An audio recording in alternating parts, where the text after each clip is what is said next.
right. It is That's Enough Out of You podcast. I am your host, Bill Rader, and joining me, as he always does, is my co-host, Sean Kane. Sean, how's it going today? Billy Raids, what's happening, my man? We're doing all right. We're doing all right. It's we're a bit of an early summer here in Northeast PA, but I think we're going to get back into reality in the next week or so. Yeah, it was really hot the other day, pal. Yeah. So we got a great show today. We have a special guest, one of our friends of the pod, and a Patreon for on our show. He joined our Patreon account, and we thank him for that. Scott Hopkins is with us today. Scott, how's it going? Good, Bill. How you guys doing? What's up, good. Kid? We call him the kid, Billy. Me and Hopkins go way back, maybe kindergarten, right, kid? We go back to fourth grade, actually, Sean. Was it fourth grade? All right, buddy. Yeah, and the topic for today was actually the year before we met. All right, and our topic today is going to be the Iran hostage crisis. Yeah, Correct. I have to say, so I think I'm a little bit younger than you guys. I was born in 72. And this is but like, Billy, you look a lot older than us, though. Really, like, I mean, it's really, yeah. I mean, come on, Billy. That's why I had to say that. I had to let everybody know that I am younger, even though I don't look it. But this is like one of the first news stories that I remember is the hostages coming home, which we'll get into obviously, but really, really good topic for today. So, to start this, it's just amazing that no matter what the topic is, no matter what we're talking about, we just can't escape the names of Allen Dulles and David Rockefeller. Because when I think about this crisis, the genesis of our problems with Iran goes back to the 1953 coup when Allen Dulles and the CIA overthrew Mossadegh in Iran. And the reason they overthrew Mossadegh is because he wanted to nationalize the oil for his people. Imagine that. What a noble idea that is. And of course, British Petroleum was in there, and they were giving the raw deal to the people. And the British, the MI6 always works closely with the CIA. That's been going on for years. And, David Rockefeller had a lot of money in Iran. He had $360 million in loans in his Chase Manhattan Bank. He had over $600 million in frozen Iranian deposits. And they overthrew Mossadegh, and they put in a puppet, the Shah, which basically he was just a gangster, in the Rockefeller Dulles stooge that they put in, and he treated the people awful. But, what happens is eventually it leads to the Iranian Revolution, and they overthrow our embassy. And it was interesting that, actually they wanted to give him, he was struggling with cancer, and they wanted to give him asylum in the United States, and that caused the problem because they wanted him sent back to Iran. And of course it was Rockefeller and Dulles pushing to get him in the country. And President Carter starts to trust Nelson Rockefeller and Henry Kissinger, which I don't understand why. But at one point, Carter turns to them and says, "What are you guys going to advise me to do when they overthrow our embassy and take our people hostage? What are you going to do then?" And Kissinger said, "Oh, that'll never happen." Well, that's exactly what happened. So, let's set this up, kids. So I remember, the first, this, when I was a kid and this first happened, it was all over the news. But the thing that I remember is just the patriotism that was uprising in the United States. And that's the first time, I've really seen it. And then we see it again in Lake Placid, but that sense of patriotism, it was just, I still remember that to this day. Do you remember that same thing, kid? I remember exactly like that. It was the first time I've ever seen it. It was also the first big newsreel that I remember seeing. And this is before CNN took off. Right. It predates CNN by a couple of years. And every day it was on the news. And, you had the stickers out there, free to hostages. They were everywhere. And I remember some newspapers, they did a copy of the American flag. And some people would tape them in their window as, sign of patriotism and support for the hostages. But I agree with you. That was the first time I ever saw anything like it. And they would mark the days with the news cast every night. 320 days, 150 days, whatever it was. Right. That I do remember that, and you saw those Frida Hostage stickers everywhere. So, yeah. Billy, what do you remember that, Billy? I do remember that too. I honestly, I was shocked when I was, when I started doing a little bit of research for this show. I was shocked at how long this actually went on for. I don't, obviously I was in, I don't know, kindergarten or first grade when well, no, I couldn't have been. I had to be a little bit older than that. But when this was going on, and again, I really don't remember a ton about it. I was so young. I was 8 or 9, I guess. But just to see that this went on, over like a 2-year period, just incredible. Yeah, it ended up 444 days. Yeah, correct. Amazing. And you saw people with the tied yellow ribbon around trees. And that year in the Super Bowl, right? One of my favorite Super Bowls of all time, by the way, the Raiders crushed the Eagles. Of course, kid. I know you're gonna have to get that in. They put a big yellow ribbon around the Superdome in Louisiana, and a Tony Orlando and Don song was popular again. Tied the yellow ribbon around Old Oak Tree. I remember that too. Yeah, and the one thing, kid, I want to ask you, why do you think President Carter was getting advice from Nelson Rockefeller and Henry Kissinger, who, were so close, obviously, to David Rockefeller, but they're also close to Reagan and Bush. And why do you think Carter was taking advice from these people? I've tried looking into that to try to find some answers for that, and I really can't find anything to say one way or another. But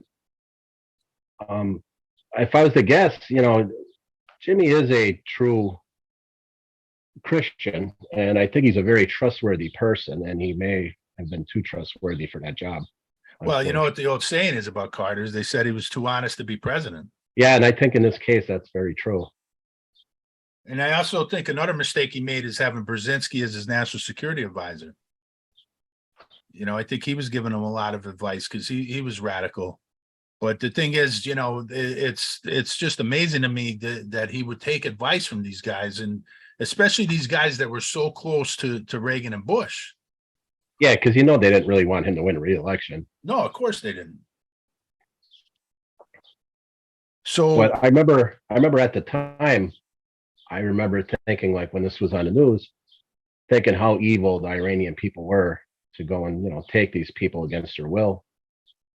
And Ayatollah Khomeini, he's got to be evil, and the only thing that I remember the news media reporting at that time was that the Shah was sick and that the government got overthrown and he was running for his life. I believe he had cancer at the time, and he came to our country for cancer treatment. And Iran wanted us to hand him back because it sounds like they were going to hang him or execute him somehow. Sure. And we did not. We refused to do so. And then that's when the embassy got stormed. Ayatollah Khomeini, I know, encouraged uprisings in the street. And, in pop culture in general, Iran was looked at as bad. I even back then when we were watching wrestling, you had the Iron Sheik. The Iron Sheik, yeah. That. Everything that they were portraying about Iran was bad. Sure, that was the propaganda. And I never realized the full story. Right. And when you look at it now, this is why I get on Dulles so much in these episodes, because, they overthrow elected official. Mossadegh was elected by the people, and he wanted to, nationalize the oil for his people. And this is the reason why Dulles and Rockefeller had him overthrown. Well, I'd like to add one part to that, if I could. Go ahead. What they wanted is they wanted British Petroleum to open up the books because they had a contract. And this was one of the biggest refineries in the world that was being controlled by British Petroleum. Correct. And they wanted them to open the books because they didn't think they were getting their fair cut. And they weren't. And they weren't, probably because they never did open up the books. And instead, before the 53 coup, what they did was they did an embargo against them. Not embargo, what's another word for it? Restrictions, financial. Restrictions, yeah. Yeah, they were going to have a big boycott against Iran. But what they were asking for was legit. I mean, nobody Sure it should be was. upset about what they were asking for. They wanted honesty. Well, British Petroleum never had the interest of the Iranian people ever. No, You know, I mean, no, this kind of proves it. Yeah. yeah, that's clear as day. You know, so that's why when you look at it back now, like you talked about how, you know, the propaganda was Iran was made to be so evil and the Iron Sheik and all this other stuff. And you look at it, it really started with Allen Dulles and David Rockefeller started this problem. I mean, they Yes, made Iran, you know, I always think of something Dulles said is he said, America will always have enemies. And if they don't, we'll just create one. And this is what these guys do, you know, and Yeah. it's just, you know, you have a whole different perspective now when you're looking back at it. As a matter But of fact, still, you know, go ahead, kid. most of your podcasts, you guys do, you know, you got the facts, you base your facts, and then you come up to an opinion that you based on those facts. And with this particular subject, you know, it's kind of rare in a way because the papers are released from the CIA. They Right. admit that this is what they did. They're like, there's no, Oh, there's it's not an nothing. opinion. This is all factual. This is what happened. This is what they did. Well, it's interesting, kid, that not only do they admit it, they you know wave it around like it was a huge success. The 1953 coup, the CIA acts like that was you know one of the biggest successes in history. And Yeah, they do you're the right. same thing with the overthrow of Arbenz in Guatemala. I mean, they hold that up to be one of the greatest coups and the problems that they caused in both of those countries. I mean, it's amazing, but they look at it like a total success. You're right. Yeah, you're right. And when you think about it, Sean, I mean, they basically took a president who won Was a free elected and by the fair people. election. They Right. took him out of power. Correct. They took him out of power. They put him in prison for 3 years or something like that. Yeah. And then he was on house arrest, I think, for the rest of his life. And his He was. aides, they all got the death penalty. And then we installed the Shah, and basically, instead of a democracy, they became a monarchy. Exactly. That's what happened. And that's in a nutshell, really. And the other thing, you know, the interesting thing is that Kennedy never liked the Shah. He never trusted the Shah because, of course, he never trusted Rockefeller, and he knew that the Shah was a Rockefeller stooge, and he wanted to put Mossadegh back into power. I mean, that's one of the things Kennedy wanted to do. He understood that 1953 was not good. He was right. But again, it's Kennedy's always on the other side of where Allen Dulles and David Rockefeller stand. And this is why, you know, Kennedy threw Rockefeller out of the White House. David Rockefeller always had access to the White House, except for the Kennedy presidency. He threw him out of there. And of course, we know what ended up happening to him. But I just don't understand why Jimmy Carter didn't do the same thing. But like you said, you know, he was just a trustworthy guy, and he was definitely trusting the wrong people. Well, you have that theory, and then there's their theory that there's a line in the sand when you're a president, and if you decide to go over that line, Well, that's true might too. not be wrong. I mean, David Rockefeller's not a person you want to cross. No. And you don't want to make an enemy out of him. So sure, that's we talk about that all the time. There's, you know, there's a line that these guys don't want to cross it, but you know, it's just a shame what happened. I mean, and you know, like you said, even though, you know, we looked at Iran evil, and now you got a different perspective. You still see that those hostages, you know, they were held for 444 days. Correct. You know, and it was just awful. And I don't know if you want to talk next, but we have there's two local people that were held. Michael Matrinko from Oliphant, which is only a few minutes from us here, and another guy, Bruce German from Edwardsville. Yeah, Bruce, I didn't know about him. I didn't realize that he was that close by. But Michael Matrinko, that name was in the news, and I knew he was from Oliphant, and I lived literally in the next town over. Right. I never met Mike, to the best of my knowledge, but what I do know, he was tortured while he was being held, and you know, the Iranians were saying at the time that, you know, the hostages were their guests and that they were being treated like a guest. And, right. You know, Mike Matrinko, you know, he was handcuffed for 2 weeks at a time, and he was beaten and then kept in a freezing cell, he said, for 2 weeks. So they were being tortured, some of these people.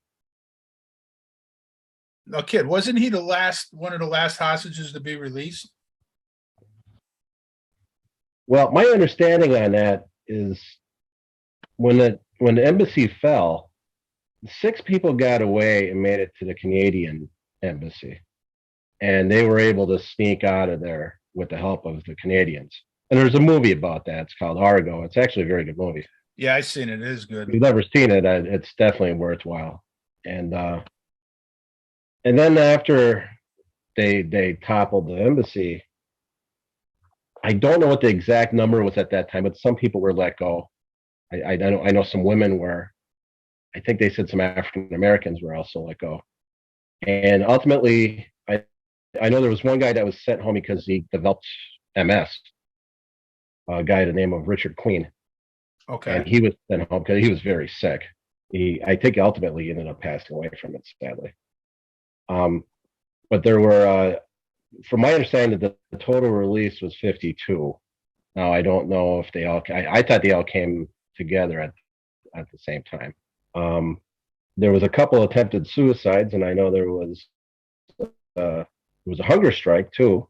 Donald Hamann, if I pronounce that name correctly, he went on a hunger strike, and there was threats to the hostages of torture. They torture, they threatened to boil their feet was one of them and cut their eyes out. Wow. And there was also 4 attempted escapes, but they were all caught, and then they were punished pretty severely for attempting to escape.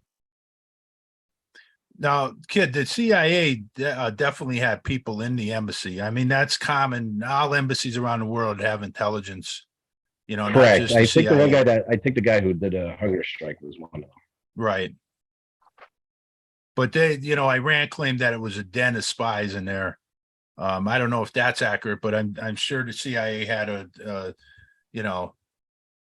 well-sound group of people in there. There's no doubt about that. But yeah, I think that's common around the world. Spying. Yeah, because they were able to get a hold of someone. They couldn't shred all the paperwork before they got into the embassy. Right. And I know Iran actually went through a process of trying to tape those papers back together, if you can believe that. And yeah, unbelievable. They found a lot of job. information that kind of backs their point a little bit. So, So at this Sean, point, go ahead, Billy. I want to ask a question real quick. I don't know if you know the answer to this, but the 2 local people that were there, why were they there? Well, they worked in the embassy. But doing what, though? That's my question. Kid, their exact positions in the embassy? I don't know their exact positions. No, I don't. Okay. Yeah, I'm not sure either, Billy, to be honest with you. Okay, I'm just curious. But a lot of those, you got like a lot of the positions in the embassy, you don't know, like if they were, I'm not saying that they had intelligence ties, these 2 guys, but a lot of them, like Ed Lansdale had a position in Vietnam after he supposedly left the military. They gave him a position in the embassy over there, and he was running covert ops. I forget what his title was, but aren't they political appointed positions usually? Yeah, usually they are. Yeah, I don't know if every single one of them are, but yeah. But I mean, this is where intelligence communities, it's a perfect spot for them to use these titles to put operatives in. And they run operations out of these embassies all over the world. And it's not just Americans. It's, Sabak, the Iranian intelligence, they do this as well. And so does every other intelligence. The MI6 is classic at doing it, yeah. The Israeli Mossad does it. So that's a common tactic. So the next thing. I think you're right. There were some CIA. Oh, there definitely was. It's just a matter of, how many, we probably won't know, No, we probably wouldn't be able to find. And they like you said, they were torturing guys, but these guys are trained not to talk. These CIA guys, they're trained for interrogation. Well, if you look at in Wikipedia, and again, it's that's only as good as the source, but it does say there's a whole list of the hostages, and it does say there were a couple of guys who were later identified as CIA. Do you have any names on those, Billy? Yeah, the first one is Thomas Ahern. Okay. It says later identified as a CIA station chief. William Doherty, third secretary of U.S. mission, and that's a CIA officer. Yeah, see the title they give him? That's the classic CIA. And then Philip Ward, CIA communications officer. Does it say anything there about Matrinko's? Yeah, it does actually. Okay, go ahead. Matrinko, it just says political officer. Okay. And does it have Brewster Monder, German? I don't know how to pronounce it. It just says budget officer. Okay. Interesting. So let's go next to while this whole thing is going on. Carter's feeling the heat. He's feeling the pressure. The people want these hostages released, so he orders Operation Eagle Claw, which was a rescue mission, and of course it ends in total disaster. It's a failed mission. One Iranian civilian is killed. I think 8 American servicemen are killed. Because the helicopter crashed into a transport aircraft, and this changed a lot of the ways that these operations would happen. And I believe it led to the creation of the Night Stalkers, the planes that were used in the Bin Laden assassination. So that failed operation led to a lot of the changes in the way these black ops and these rescue missions were carried forward after that. So I don't know if you guys have any thoughts on that, but that was when Carter really started to feel the heat. And let's face it, he was feeling a lot of heat because the economy was in the toilet. Yeah, that's true. Carter's presidency was maligned because the country was going through such upheaval at the time, and I really believe that's why Reagan was looked at as almost a hero at that time, because we had nowhere to go but up, and I feel bad because like you said, I think Carter probably was too honest. He probably didn't realize, had no idea what he was getting himself into. Coming off of essentially the Nixon disaster.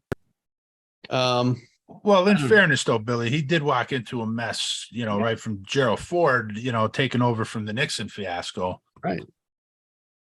So, he was off to a bad start, even before he started, it was a mess. Yeah. You're right, Sean. Timing is everything sometimes at that time. It is. So then, that leads us into the big topic that, we want to talk about, and that's the October surprise. And, there's so much information that's out about this now. There was papers that was left by Joe Reed, who was a banker and an ambassador to Morocco. And, he said that David Rockefeller and his people were working really hard to discourage, release of the hostages before the election, with Reagan and Carter were running against each other.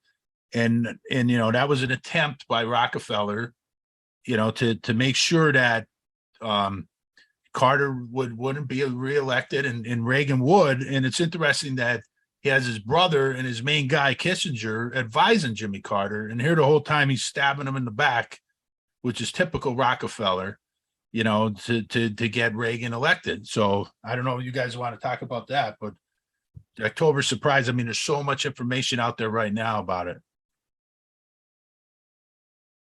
The timing is pretty interesting. Yeah. Yeah, no question about that. What was it? The day he was inaugurated? Right. Well, it was minutes. Minutes after. Minutes, right. Come on. What's the odds of that? I think it's safe to say this isn't a conspiracy theory. This is what actually happened. Yeah, there's so much evidence now. It's overwhelming, to be honest with you. No. But again, would that change the election? I don't know, because the economy was really bad. People were really down on Carter. I don't know if that would have changed the election. But again, I think it's pretty obvious this is what happened. So go ahead, kid. Yeah, couldn't they at least wait till the next day to try to not make it look as suspicious? You know what I mean? Yeah, really. Or at least till after we finish dinner. Yeah. No, I couldn't even do that. Absolutely But I incredible. think you're right, Scott. I don't know that it would have helped much because unemployment rate was sky high during Right. that time. It was not good. No. And, you know, like I said before, timing with the presidency, I do believe is important because, you know, you had the stagflation of the early 70s, inflation, all of this stuff all hit when you know, like it came to a head when Jimmy took over the presidency and he had to deal with all that. Right. And I'm also old enough to remember, like, you know, the gas crunch back then. Sure. And I remember my father, you know, he could only get gas on like a couple days during the week. You had to have like some kind of ticket or something like that. And maybe on odd days or something like, or however, or I think it was odd days, or you could Sure, get gas. they stopped the oil imports from Iran. Yeah, because of the 6 Day War too, that also Right. led to the problems that Jimmy had to deal with. So Sure. I think his timing was really bad, to be honest with you. Yeah, I'd agree on that. That presidency was just not a good time for him. Yeah, it was just doomed from the start. Yeah, I remember the gas shortage also. I think it had something to do with your license plate. I think if it started with or if you had an odd number, I forget what it was, either the first or last. Yeah, there was something with odd, that. Tickets, I don't remember either. Something like that, yeah. I remember the line. I remember the lines to get gas. Oh yeah, I do too. And then of course there's recent information about you know, John Connally, who of course, you know, we heard and we know a lot about him on these episodes we talk about. He was in the car with Kennedy when he got assassinated. And of course he was a Democratic turned Republican, but the recent information about, like, he was working pretty hard on you know, the making sure that the hostages aren't released until afterwards, after the election. Okay. So I mean, there was a lot of forces that was working really, you know, against Jimmy Carter, and some of these was actually forces he was trusting. And you know, I just think the evidence is pretty overwhelming on it. Yeah, and the entry in Wikipedia, again, you know, Wikipedia is as good as the source, but it says in 2023, so that's this year, Ben Barnes, former lieutenant governor of Texas, stated that Right. Governor John Connally conspired to orchestrate the delay of the release of the hostages. Barnes accompanied Connally on a 1980 trip to the Middle East, in which Connally is said to have communicated a message to Iran via Arab governments that it would be best to hold the hostages until after the 1980 election, with the knowledge of Reagan's campaign chairman. So yeah, I mean, they waited till after, you know, I mean, they could have done it, you know, in between the election and the inauguration. Like, I guess they could have done it whenever the heck they wanted to, according to this. And there's still information coming out. Like you said, Connally, this just came out recently, you know, but of course, there's also other information that the seed was planted for what would later become Iran-Contra, that, you know, the promise was made to Iran that they would send them arms, which is later what happened with Iran-Contra and Oliver North, where they would, you know, keep the hostages till after, but they would send them arms for cash, and then they would turn around, use that cash to support the Contras in Nicaragua, who were fighting the Sandinistas. And of course, the Contras were brutal, and you know, there was an arms embargo at the time when they shipped those weapons over. And you know, if anybody believes that it stopped at Oliver North, I mean, come on, you know what I mean? He fell on the sword, but that went up a lot higher than Oliver North. So I think another thing. Go ahead. That I'd like to, you know, add with this too is, you know, Inauguration Day, I believe that it was January 20th, 1981. The Shah and, you know, Iran wanted him back because they were going to put him on trial and probably kill him. Right. He died in July of 1980. Yeah, he was gone. And at that point, once he passes on, you know, Iran really, what do they want now? You know what I mean? Like, the guy that they wanted passed on. And then, you know, a couple of months later, in September of 1980, the Iran-Iraq war starts. So now Iran's got some really, you know, big issues to deal with. Sure, Iraq invades Iran, right? So, you know, in theory, you would think at that point Iran would be more than willing to give the hostages back And of unless course, they were we being would end promised up something, we would because end your up bargaining helping chip just Iraq, died. right? And we would end up helping Iraq, helping Saddam Hussein, who would later become our enemy, which always happens. It happened with Bin Laden and the Mujahideen when we supported him against the Russians. Correct. But the one thing we talked about off the air, kid, is why like you said, why did Iran not hold the British more responsible, for a lot of this stuff? Like, why did they just continue to hate America after the fact? Like you said, the Shah was gone.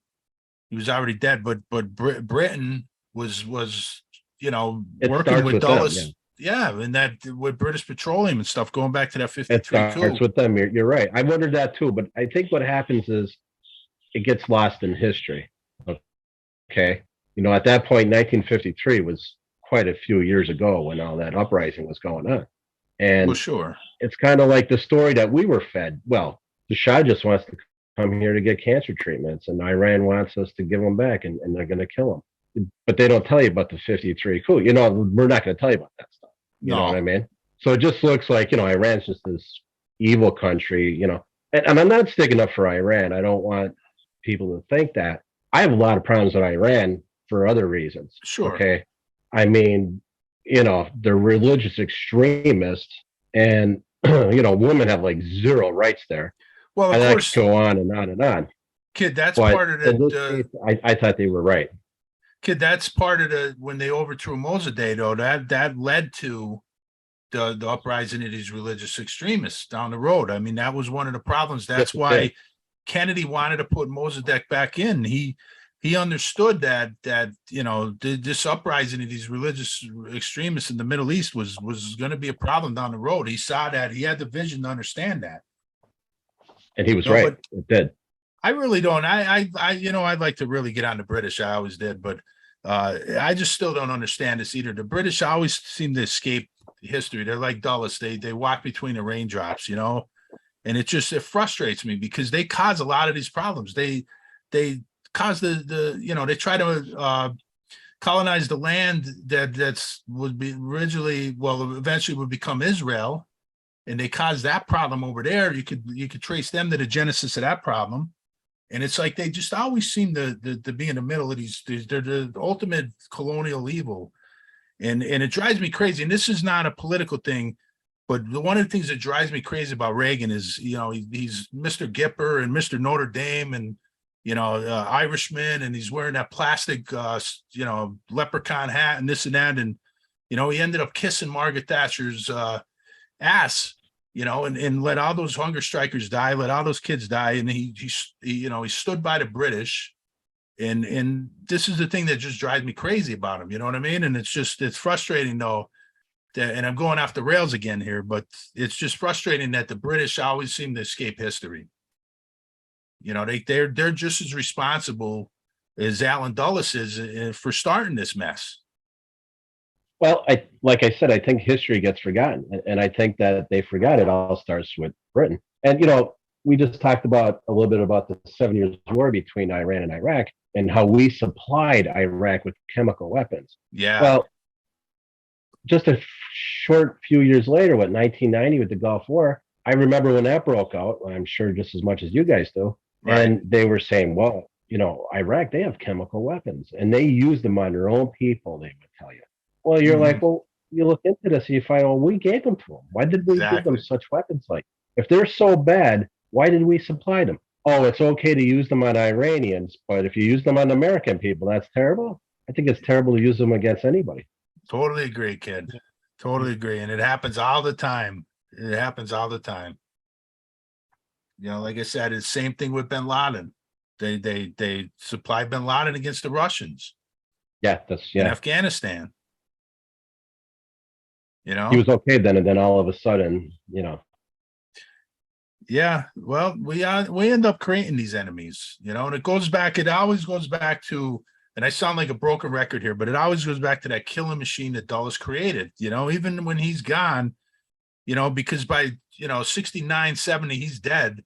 But, this stuff is still going on that he caused. These problems are still there. And we still have a problem today with Iran. Yes, we do. You know, that's not going away, that problem. And again, trace it back to 1953. That's when the genesis of this whole problem started. You know, we just never escaped the names Dulles and Rockefeller. It just, you know, even though both of them are gone now, it's still, we're sitting here paying for their sins. I agree. Yeah, it's just amazing. But again, you know, it's just so, you know, an October surprise, you know, I don't think we could consider that a conspiracy theory. I think, you know, the evidence is there that it really happened. You know, you guys agree with that, right? I No agree. question. Yeah. Yeah. In fact, when you look, you know, there's so much evidence. I mean, there's actually a declassified CIA memo, Sean, right? Did you talk about that already? No, good. Well, go ahead. Yeah. So 2017, a declassified CIA 1980 memo was released in which the agency concluded Iranian hardliners were determined to exploit the hostage issue to bring about President Carter's defeat in the November elections.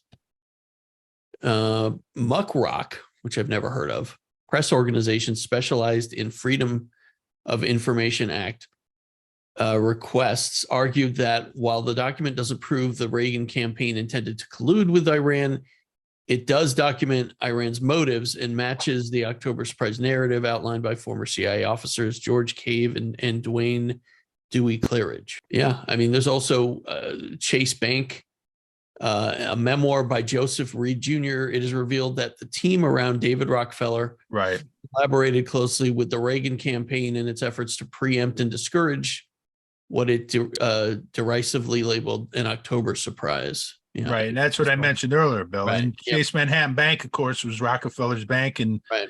you know, they held $360 million in loans from Iran and $600 million in frozen Iranian deposits. So you just never escape the name Rockefeller and Dulles. Yeah. No matter what subject we're talking about, you just never escape it. So I don't know. You want to sum it up now, Billy, or what do you want to, where do you want to go from here? Yeah, Scott, do you have anything else you wanted to add to this? Yeah, I thought one interesting side note was that Khomeini, he lived in Iraq for years, I think around 14 years in exile. And what was going on there was when we installed the Shah, he wasn't very happy with a lot of the situations that were going on there because the Shah was basically a yes man to the United States and England. Of course it is. So he lived in exile for 14 years from what I saw with Iraq. And the reason for this Iran-Iraq war was that Iraq wanted to prevent Khomeini from basically expanding his new Iranian ideology in Iraq. Right. I found that kind of ironic since he was living there. You know what I mean? Like, you know, when he was there. Yeah. So even that reason seems like a false reason. It almost seems like we kind of maybe bumped Iraq a little bit into that. Hey, why don't you help us out with that a little bit or something? You know what I mean? That's what it seems like. Well, that's a possibility, but it's just the whole thing is amazing, and you know, it's just, you know, you feel for the hostages and like you said, the people were there, they were tortured, and you know, again, it goes back to 53. I couldn't imagine being handcuffed for 2 weeks at a time like that, and then solitary. It had to be terrible for those people. It really had to be. Oh, definitely. And the pressure that Carter was under, I mean, he was getting hammered. I mean, I just remember that's one thing I remember too when I was a kid, that just the negative on Jimmy Carter, you know, like it was just, and you could see the wear and tear on him too. You could see it wearing just every day, you know, it was a helpless situation. He couldn't resolve it. Night after night on the news, I saw exactly constant. What you're talking about. Yeah, every night. Constant. And, you know, that uprising of patriotism that you see, you haven't really seen that. You see that, you know, in 1980 with Lake Placid when they beat the Russians in hockey. And then you see it again, you know, after 9/11, you start to see it, you know, and then, you know, when they got bin Laden, you start to hear that chant USA and stuff. But that patriotism it's really, especially like, because of there's so much negative feelings toward the United States government for all the lies and all the garbage they've done, that you don't see that sense of patriotism showing that often. And No, I agree with you. I agree 100%. I never seen it sense like that. No. No, I agree with you too. Yeah, I think patriot, the word is so bastardized now because people use it when they don't mean that they're patriots. They mean something else when they use that word. And I know what you mean. Yeah. And it's infuriating because there are people who truly love this country, and then there are people who truly love what they think this country should be. And they're two very different things at times. Well, the thing is, you could love your country and still have problems with your government. Of course. And that's one reason why people need to be, active and read and understand things and, do their own research, talk to people, read things and listen to our podcast. Because there's just so much, bull crap out there that just, there's a lot of manipulation. There's a lot of just flat out lies that people need to look past. Well, one thing from doing this podcast is that, I met some people that were Chinese, and you get the sense talking to them, how proud they are of being Chinese, but they hate the government in China. Yeah, right. So you could separate, you could be proud of your country and still, have a lot of problems with the government. I mean, people got to separate that. Well, and I think that's part of it. I think being proud of your country means that you want to change it. You want to do things to improve it. And that means being active. That means, voting and voting for people who represent your values and your way of thinking, and not just hoping that somebody else fixes it, because that's not going to happen. Right. So I don't mean to, now I'm going off the rails, Sean. Yeah. You got to pull me in. Well, like the kid talked about earlier, like the hate that was directed from Iranian people towards Americans, and it should have been directed towards Dulles and Rockefeller. We didn't do nothing to them, but it was right. Those are the guys that caused this issue. They're the ones that started it. And because of their actions, the hate is misdirected. Mm-hmm. And this is part of the problem with this stuff these guys are doing. And this is why I get up on this soapbox on every episode, and I'm bitching about Dulles and Rockefeller, because the problems these two guys caused throughout history is amazing. I mean, it's absolutely mind-boggling. Just pick a country, and Rockefeller and Dulles have their hands in it, and it's not for the better. It's for their own personal gain, and everybody else, gets the shaft. And I don't see how anybody could argue with that. No, Sean, one last point I want to point out too is, with this episode, I approached you about doing this one because I thought it was really important. And right. I just think there's a lot of people out there who don't know the full story. They think, well, Iran's just bad people. They took a whole bunch of hostages for no reason at all. You know what I mean? Sure. I don't think people really look at or know the full story. And I think that's a shame, because they should see the whole story on this particular case. And the good thing is the CIA released all the papers. So it's not your opinion. It's not my opinion. It's not Bill's opinion. The CIA papers are released. They admit what they did. Oh, sure. And they think it was they thought that 53 coup was a great accomplishment and a total success. But look at what happened afterwards. Look at the damage that was caused. And that's still going on. Yeah. They'll never trust us. No, I mean, it's still a problem today. Iran is still a problem with the United States, and it's yes, not. They are. There's no end in sight. No, and when you dig into why, you could kind of see why. Yeah, exactly. And it would have been interesting to see if Kennedy ever was able to put Mossadegh back in power. what would have happened, because, all the direction would have changed. And this is, you could pick a country in situation where Kennedy was backing a nationalist, and Dulles and Rockefeller were going in the other direction. They wanted to put a puppet in there like the Shah, who they could control. And the Shah was, and had no interest in the Iranian people. And he did severe damage to that country. So another reason why Kennedy's foreign policy is so important. It really is. It really is. I mean, you think about it, like, it's just so different. And it's like, it hasn't been, nobody's had Kennedy's policy since. Nobody's seen that. Nobody tried to do that, because if you're going to do that, you're going to take on the military industrial complex. And nobody wants to do that, because they seen what happened on November 22nd, 1963, and nobody's going to go down that road. So anything else you want to talk about, kid, that we didn't get to? No, I think that's pretty much it. I appreciate you guys having me on. Hey, this was great, kid. This was great. We appreciate it. And like you said, this was an important subject, because a lot of people, I don't think they fully understand, what was going on. And like you said, they just look at Iran as evil, and it's not so much black and white. Like, when you really look at what happened, and again, we're not sticking up for Iran, definitely not sticking up for the Ayatollah. But, It goes back to what happened in 53. This is what caused the problem. And this is why every situation in the world, you got to look at it. You can't just, say one side is evil and the other side isn't. You have to look at what actually caused it. What was the genesis of the problem? And when you see it, you're probably gonna come down to Rockefeller and Dulles' name somewhere.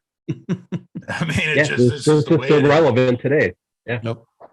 They really are. I mean, Rockefeller's been dead since 2017. He died, I think, and Dulles has been gone since 69 or 70. But I mean, their ghosts are still out there.